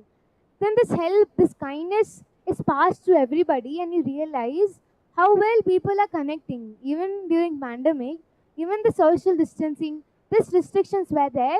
Still, you found some source to do the festivals. You did it during video conferences. How I explain how Raksha Bandhan, I delivered the Rakhi to my brother's house. He gifted me a surprise that came delivered to my house. And we did this video conference where I was, acting like I'm tying a Rakhi to him. And then I am getting the gift from the device. So we continued festivals even in the hardest of times. Even when things were not done, we still did it. We were decorating our homes. We were learning about a lot of cultures, a lot of practical practices. and understanding like what's right and what's wrong. So this is all about ethical considerations. Our next topic is implications of global supply chain. So as I'm a commerce student, I am really interested to explain this. Like I really gain a knowledge able to research like how a supply chain works. So during pandemic, due to some problem, there were some hindrances, some gaps. So we have to bridge the gaps in order for the work to flow properly. So what they did, we'll understand like before how they recovered from the supply chain problem when customers were not able to get their delivery or the packages and the markets went down, how they came back, recovered from it. Different agencies and NGOs came forward supporting these smaller industries, these people who wanted to showcase that my product is something different from everybody. So everybody had this platform to say that this is a new product I'm launching and these are all the benefits you can get from it. So let's know like what's a supply chain. As you can see from the picture, the first process is collecting raw materials. You collect the raw materials and you find out like you're making toys right now. So maybe you're making wooden toys. So what's the raw material? You need wood for that. So they collect this wood materials. Later, it's manufactured. The supplier collects the raw materials and it goes to the manufacturing area. In this area, your wood is processed. It is, molded in the shapes the toys are must be. It's cutted, it's refined again, and they're reshaped to the preferences of how people are demanding for which type of toy they want. Later, once they manufacture it, we cannot just give it to them. We have to polish it, we have to paint it, we have to make it look likable. What we do after the things are manufactured, we paint them, we polish them. And once they're done, it's time to pack it. After packaging, distributing. You make a lot of things, but if you don't sell, how will your income generate? So then they distribute it. So you need transportation for that. You need storehouses, you need warehouses to keep your products. So for doing that, after your products are manufactured, they're distributed among a wide variety of people. You might want this type of toy, you might want this xylophone, this saxophone. So it's varying on their preferences, like which type of toy they want. So they order to their preference. Once the orders are placed, these transporting, they give it to the retailers. Like due to pandemic, markets were shut down. So they were not able to reach out to customers, and that's where they started online business, where you can get your products online. Variety of choices, different colors, designs is showcased to you. You don't have to go market to market to search a gift for your friend or your for your family. You just have to go to Amazon, just type what type of item you want, or what color you want, and it will show you. So this is how once they're manufactured, you collect the packaging and you know like how many customers are demanding for these products. Accordingly, you distribute it, and later the consumer receives it. So understand this better, I have this example of car manufacturing. So what they do in the very first process to manufacture a car, we need steel, rubber, plastic. So these are the main raw materials required to make a car. Once these raw materials are collected, they start designing their car. There's every Maruti Suzuki or there are a lot of various car companies have their unique designs. So to do that, they have to sit and plan. Like this time, what updation my car will be given. I'll be giving them this affordable car system. So they think and decide. They design. Once the design is designed and decided, they bring their raw materials into use. They process it. They meld it, they mold it. There's drafting it, and then they malleabling it, cutting it, drafting it. So they do all these process according to the shield, windshield, your glasses, your side rear view mirrors, your engines, your separate parts are made. Once these parts are assembled, you need to fix few parts like engines. You need to find the doors, the windshields, the seats, the radio systems, the air conditioner, the sensors are to be installed. So you gather all these things and you assemble them. Like you need a chassis for that. The chassis is the lower level, like where you're going to place all of the parts of a car. So they collect and assemble the car. So now they do a test drive. They check whether this car is of good quality. The brake systems are working, the sensors are working, and it's the radio working, the air conditioner working, the headlights are working. So they do all these control tests and quality checks. Once they are done, Now, few people they book their cars earlier that they want this customized car. I want my car color to be blue. I want it to be pink, or I want it to be multicolor. I want it to be customized. So for these people, like after they tested and quality control check is done, they polish and paint it, recovering like referring to the preference of the customer. So they design and they polish the cars according to that. Once the cars are ready, like you directly cannot sell it, right? Now you have a showroom. You employ a lot of people who are going to sell this car. So this is where you showcase your car and then you announce this is the offer. Like first 10 cars, we'll be giving it in like 10% off. This car is very good. It is having this facilities. It's an electronic car. It's very affordable, and I give you like 10-year guarantee and warranty scheme. That and also give you this insurance policy. Like within a year, if there's this damage in the car, we'll fix it. So when these cars once manufactured, once they are polished, they're packed. Now the time is to distribute it. Now few countries, they are like from foreign countries, but they want cars which are manufactured in India, so these are to be transported to the country there. So transportation takes place here. Now they have to make sure that these cars are safely transformed to that particular showroom, that particular area in that country. What they do, they install this tracking devices. So after COVID, that initiative that they brought during pandemic was they install these tracking devices, these sensors, to make sure that their products, their cars, whatever things that they're going to transport it to the next country is damage free, it's not spoiled, it's not contaminated. That's where they install these trackers, these tracking systems. So this is how supply chain works. So now we jump on to the topic, like during COVID. How supply chain became resilient. Like when during chain got decreased, customer demand went down, right? Many people are not buying a lot of things. Like after COVID, how they recovered from the damage, how they were resilient is what we are going to see. The first point here is diversifying sourcing locations. You know what that means? Now, for instance, there is two parts of the city. City B, where you have two parts, part one and part two. Like there are two sections of the street. In this area, you have multiple smaller units of markets. And in this area, the second area, you only have one bigger market, like a big bazaar, like a Reliance Mart. Only one market is there. But in this area, you have lots of markets, but they're smaller in unit. So what happens now? When a supplier comes to the market, he starts selling products. For example, one of the worker in that company at that shop is affected. Or due to some reasons, is going around. He's not staying in the company now. That company is getting closed. The generation of income is reduced.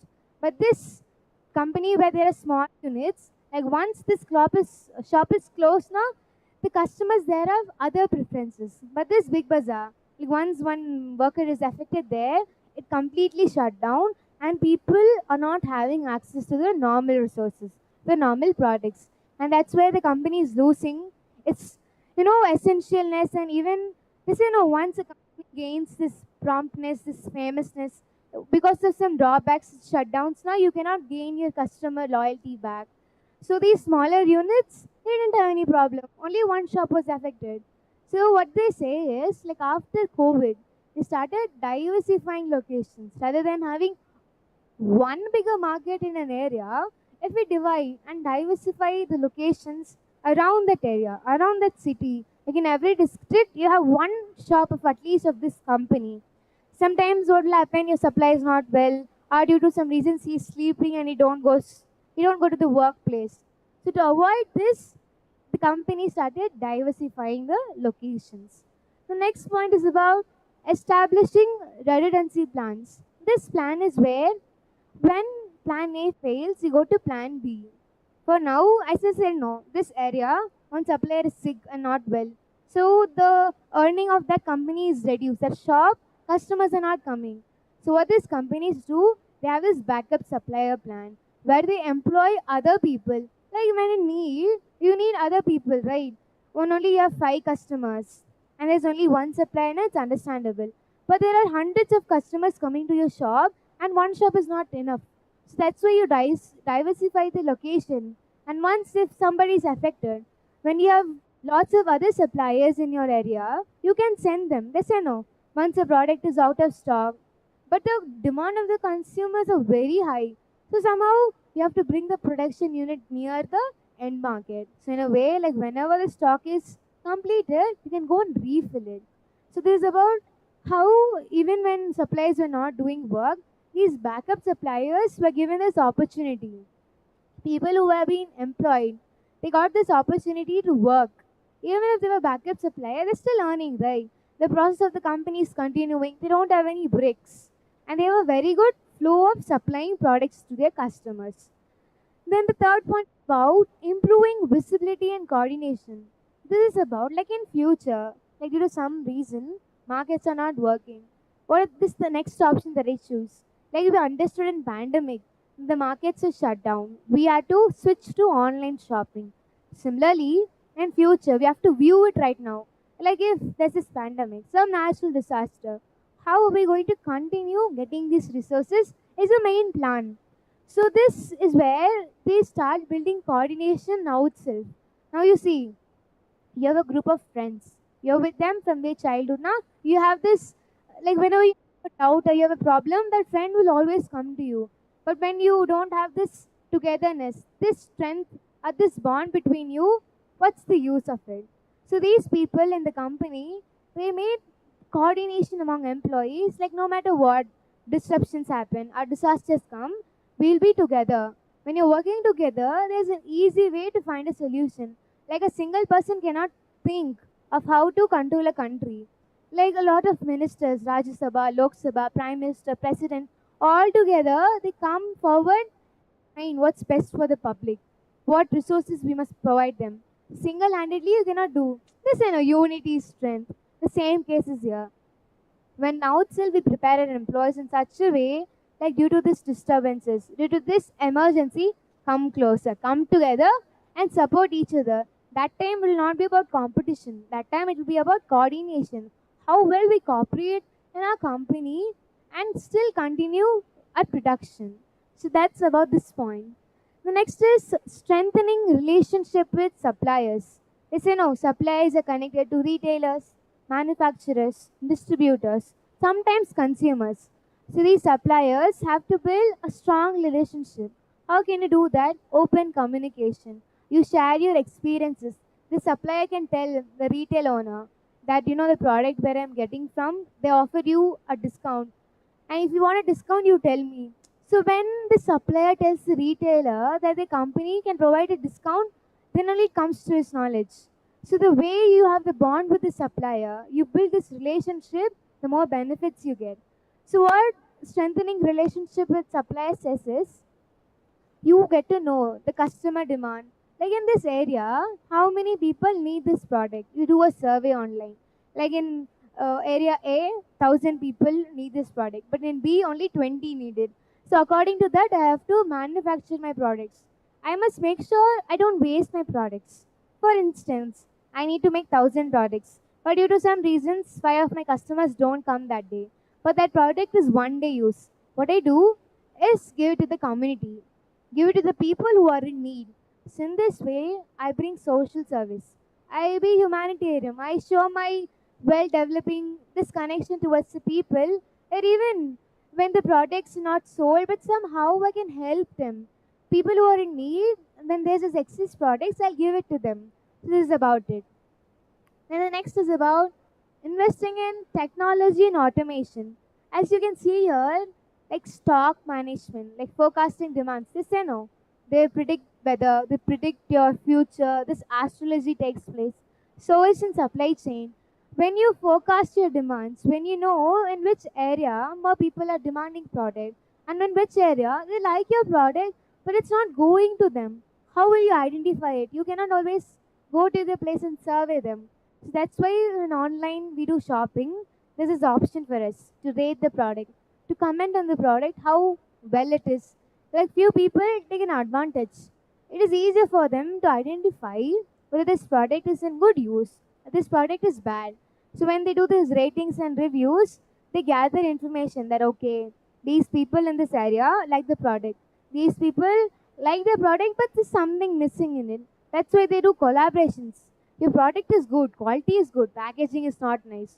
So what do? You collaborate with these designers who make your packaging look beautiful, make it attractive.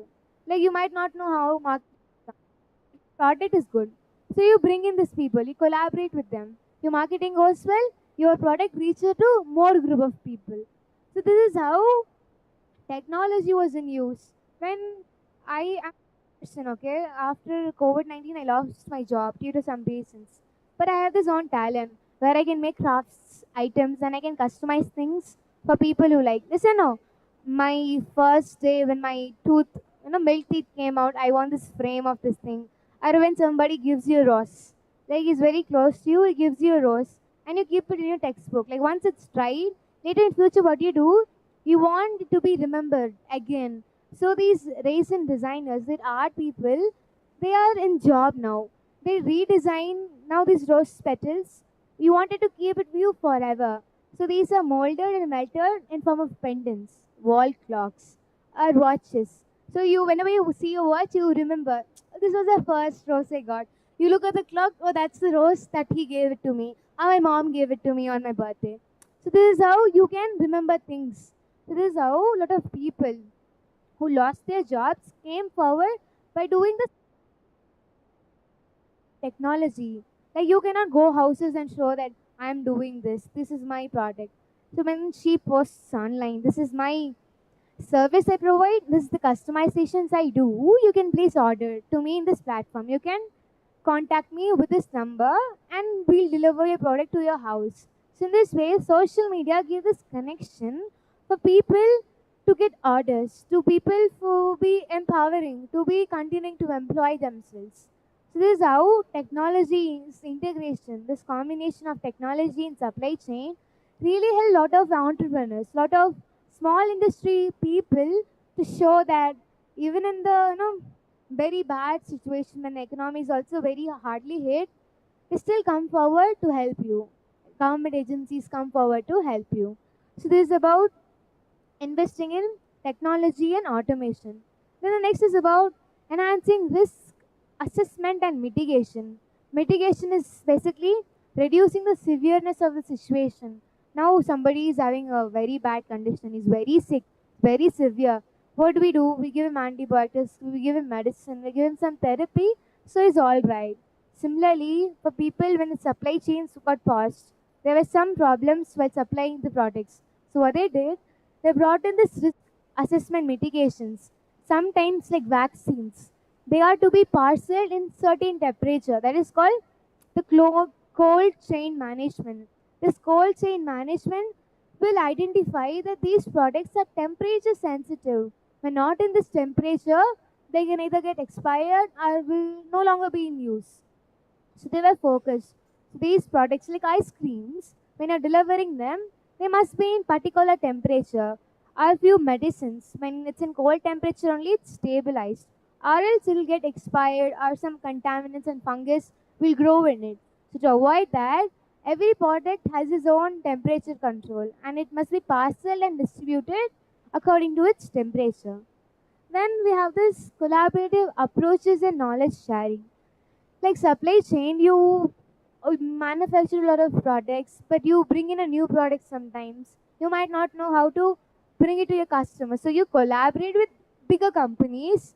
Like that's why MNCs, they see the small companies who are well to do, but they don't have the power of money. So they take them under them and give them this opportunity, teach them how you can enhance your practices. They share these experiences and practices for them to improve. That the best way to attract your customer is to give them, like you do this collaboration. No, for instance, in Instagram you see a lot of influencers, like when they collaborate, they use this specific product, they do the sponsoring, they first, and that's where the product's promotion is also happening. You very believe in that whatever this influencer is saying is correct, and he is something that I'm going to follow him. So if he views a product or he sponsors a product, you say that whatever he does will be correct. So in this way, products are getting promoted. This is how companies collaborate with these people, these influencers, for their product to be highlighted in the market. That's where they learn all these new techniques, how to survive in the market. You might think like surviving in a market is very easy, but it's not. There are a lot of companies who have built up from childhood. You're using this particular shoe brand. It's very comfortable, and you know that in future they'll advance it. There'll be a lot of specifications that they're going to bring. Similarly, once your attachment like you are so close with that particular brand, you will not see other products. How attracting their marketing strategy is. So this is how you bring loyal customers. So these companies understood when they were supplying their products, no, they understood that it's very hard to break the chain of these bigger companies because they already have gained this customer confidence, and there is no way that my product will stand in the market. So now I make a new product, I import it. The factory don't like that foreign country, and they re sell me like it is re. I get it back. Now these products I cannot sell it again to any other foreign country. What I do, sell it domestically to the people who are in need. So in this way, people who are in need, like they don't want 100% quality, but they want the product to be usable. The product to be usable. So what they do, they making use of these products which are unsold, they sell in the cheaper way, so that they're helping the other people who are in need. They will not think this is a quality product or this was rejected. They're really in need of this product. When somebody is giving them for free, you can see the happiness in their face when you help somebody. So this is how many industries, when they were launching new products, when they had failures, they didn't make their products go waste. Some or other way, they sold it cheaper in their country itself, locally. This is all about how the supply chain became resilient after COVID. Our next slide is about agility and flexibility. Agility here refers to fast, quicker moving of your service. They say no, how much as fast as you can solve this math problem, that much improvement you will have in your mind. Similarly, when you have a lot of customer demand, you want to make the customers reach the delivery happen quickly. So these companies have to be flexible. Sometimes they give you strict rules and regulations, but to satisfy the customer demand, you can change the rules, like modify them, be flexible in certain areas. You know that you change this rule or policy, it's beneficial for you. So that way you get the access that you can be flexible. So here the first one is about rapid response to market dynamics. You say, no, this is trending nowadays. This style of pants is trending. This hat wear is trending. These shoes are trending. This watches is trending. Every day or every month, there's a season of trends. They come and go year in time. So what these rapid response systems are made for is to analyze the changing market trends and how the companies have to switch to it. Now there's this product that you're selling is very good in demand. Suddenly there's a drop and one new product, like one new beverage company is open, and you're going attraction towards it. So the other competitors who are selling, waters like Bisleri and all, they start building beverage companies. So I have to be in the market somewhere. Sometimes, like a company does not only sell soaps or shampoos, they sometimes sell a variety of products.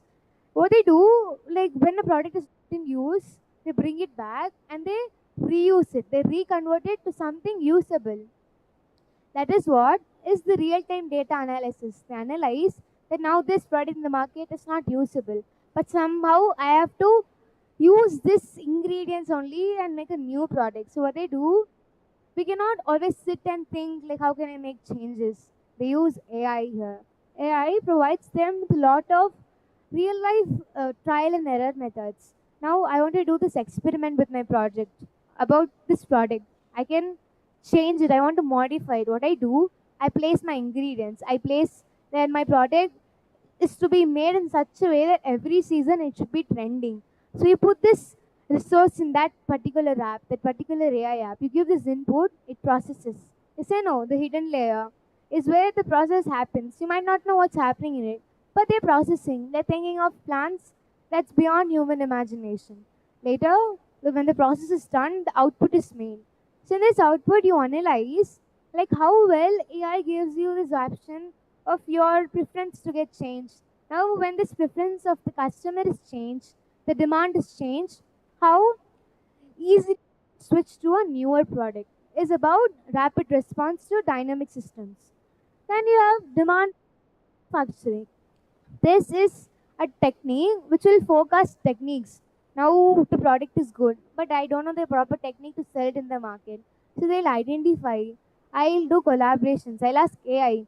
Like nowadays, you just ask AI anything and gives you solution some or other way. So now when you ask AI, it gives you solutions. Not 100% of the time it is usable in real life because we people have mood swings. We have different expressions, they are built different. But AI thinks that this person now he'll be like this the whole year. AI doesn't know how humans work, how emotionally sensitive they are. So sometimes they give us this output. Later what they do, when they get this output, they analyze, they try it out. They experiment with shorter area.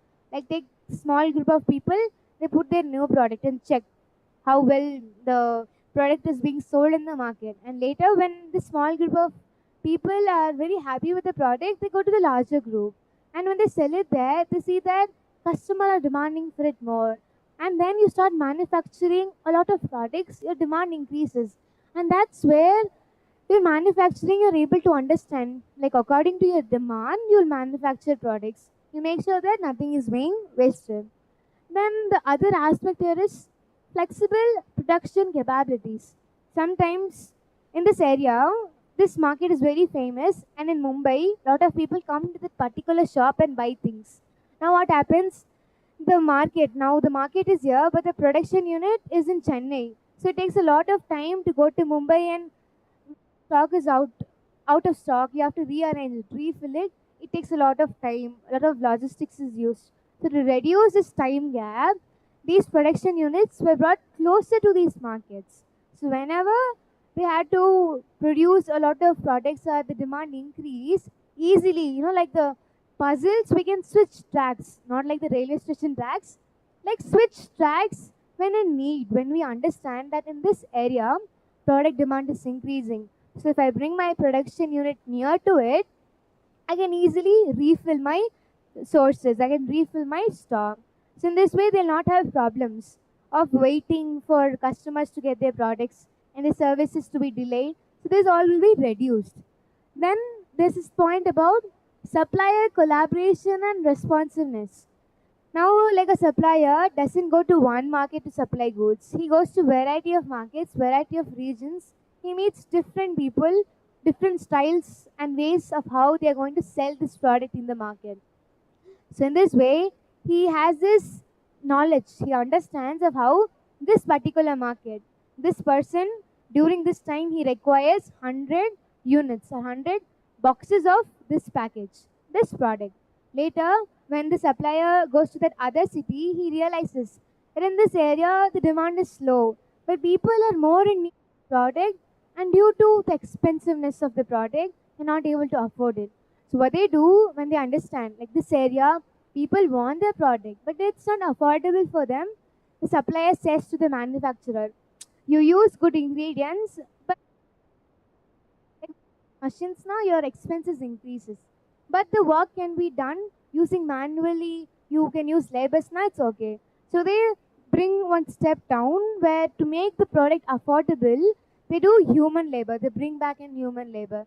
So in this way, when they produce goods, they're able to reach out to all the people, even in the remotest corners of this particular region. I can supply my product. They can have benefits from my product. This is about flexibility in supply chains of how and when they can switch the production lines or build a new sector here. Then about how rapidly these companies respond to the marketing trends. Like every day there's a new trend, every week. So they adapted to it. This is about flexibility in supply chains. The next is regionalization, nearshoring, and reshoring. And we have strategic sourcing. These are the four things. So let's know what is regionalization. Regionalization is where, as we discussed in the previous slide, of how when sometimes your demand increases, you bring back your production unit near to the market. So here they do a similar process. Regionalization, what they do, your production area, they bring back to the end market. So in this way, the transportation costs, this traveling expenses, the costs are cut, and they are more efficient in providing resources to them. Later, there are few companies who do a lot of things. You know what they do? Here in regionalization, like many companies like UK, Nike, what they did, we'll be discussing the examples later. But for understanding, I'll give you the example of Nike. This company, they bought their production closer to the main market. Like initially, the market was near Asia, like somewhere in the European countries. But they understood that the demand is more in North America. So what they did, they brought their productions there also. They built the buildings, the production units, the manufacturing sites there as well. They say no. Usually, people had more connection with China for manufacturing a lot of products because they did it in a cheaper way. It was very easy to do. But after this pandemic situation, many companies are not collaborating with China anymore, but they switched collaborating with India, Vietnam, and countries where they can also find skilled labor and labor who can work in the cheap amount. Like the work is also done, and I pay them affordable. Like what the work they're doing, they're paid accordingly. Like it depends, no? Foreign currency, when you're going to foreign country, your Indian rupees, when you convert it, sometimes you are benefited. But sometimes your go there, when you earn like $500 also, it's like earning 5 lakh rupees. So people started identifying like where they have to keep their supply chains, where they'll earn more foreign currency. So this is something that they did. Next is reshoring. Like nearshoring is where like the shipping, it's done in the shores, like the seas. The ships transfer the products to the different countries, like they imported. So now what they did, the markets were brought closer to the shipping areas. So whenever the products were shipped to this particular port, easily they can go and transfer it to the market because the shipping area and this market is close. So here also transportation is reduced and you have cost advantage that your market is near your shipping area. So this is what nearshoring is about. Your market is bought near the shore. Like when your shipping and shipment is done, you receive the packages easily. You can go and keep it in your company, keep it in the market. You don't have to travel a lot of area to place your products and wait for a lot of time to do it. So it's the cost advantage factor here. Then reshoring. As I said, no, you make a new product, it's not sold in the foreign country, they give it to you back. Your products return to your home country. So what do? You develop it, you find the faults. Like due to some reasons why your product didn't fix in the market. It didn't, survive in the market. What was the reason? So they identify the fault in the product. They try to develop it. Now they cannot resell it to the same country again. What they do? They sell it domestically. So now these products, which the production came back to their home country, like they exported it outside. Now they didn't like the product. Now it's been brought to the home country, they develop it. And then they sell it to the local customers. Now these local customers, they don't give it directly. They find few people, like local markets. They give few products to them. So here, these people are getting engaged. They get job opportunities. Imagine this very big company brings in a new product and it fails. So it identifies the fault and they sell it back in their home country. Now to do that, they have to find this local suppliers. So to find this local suppliers, they give them this job opportunity where once again, after pandemic, they have this access, this opportunity to sell this type of product. So in this way, even when products were reshored to you, how you made use of it and you sold it among locally to your people. Like it was more affordable because when something goes wrong and there's faulty, they reduce the rate of the products and now it's cheaper. So in this way, a lot of people got access to variety of products and supplies that sometimes people say, no, I cannot afford this item, but it's very quality product. Now this product was having good quality, but some fault to something they rejected it. But now when they developed, found the fault and rectified it, now in their home country it's developing. The product is becoming famous, and a lot of people are liking the product. And that's how, rather than exporting in their home country itself, they say no, Swadeshi movement, where you show that you're making Indian products. It's not made in China. It's not made in Italy, it's not made in Korea, it's made in India. So you bring this scheme and you promote your country where you manufacture product in India, sell it in India, and the income generates in your own country. And in this way, like GDP improves. Your economic impact, the sectors, like per capita income of every individual increases. Then we have strategic sourcing. This is about like in pandemic time and even after pandemic, fewer people, like small industries, they didn't have proper sources. So what they did, they stopped this competition, and what they did, they started collaborating. So they were having good amount of selling and supply, good cash inflow. Later, when restrictions were lifted, now everybody has stopped collaborating. They're doing their own business. Now competition is again in the market. They say no. There's this vegetable vendor. He sells this fruit for 10 rupees. The next vendor sells for 20 rupees. The next vendor sells between them 15 rupees. Now what the buyer will think, that 10 rupees is cheaper, quality will not be there. 20 rupees is very expensive, but quality is there. 15 rupees, it's the balance of both. So in this way, these shops identify how they can keep product to survive in the market. They find this cost competitiveness of how when this product is expensive, this product is cheap, and now I go between them, I bring this new price. So in this way, like they say no offers. I sell you this product for 1,000 rupees, but now it's 999. You think, na, oh, 999 is very low cost. This is strategies. This is what marketing takes place.